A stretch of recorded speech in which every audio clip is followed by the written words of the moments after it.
हम कहते हैं अगर इस देश का संविधान नहीं होता, इस देश को 47 में आजादी नहीं मिली होती, तो इस देश के गरीब गुरबे पढ़ाई नहीं कर पाते। जमींदारों के बच्चे जाते थे पढ़ने के लिए विलायत, इंग्लैंड पढ़ने के लिए जाते थे।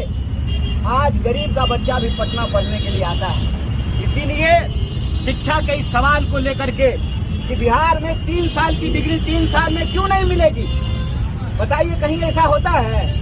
पूरे देश में 3 साल की डिग्री 3 साल में मिलती है, बिहार में आज भी 3 साल की डिग्री 5 साल में मिलती है, 6 साल में मिलती है। दूसरा सवाल है कि किसी भी तरह से इस 45 डिग्री टेम्परेचर में जब आप पढ़ाई करते हैं, किस उम्मीद से करते हैं? इस उम्मीद से करते हैं कि कल को बहाली निकलेगी, परीक्षा होगी, नौकरी होगा, परतुहार आएगा, ब्याह होगा, हम भी घर बनाएंगे, गाड़ी खरीदेंगे, यही उम्मीद होता है ना।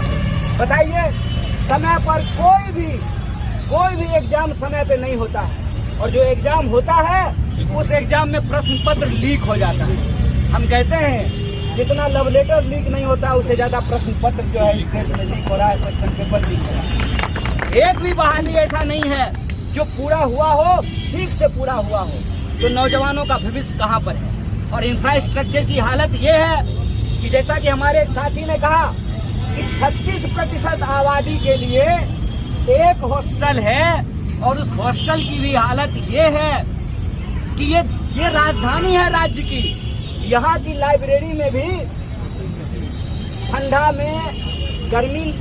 में ठंडा नहीं लगे वैसी व्यवस्था, और गर्मी में गर्मी नहीं लगे ऐसी व्यवस्था में बच्चे अपनी पढ़ाई कर सके, ऐसी व्यवस्था नहीं की गई है।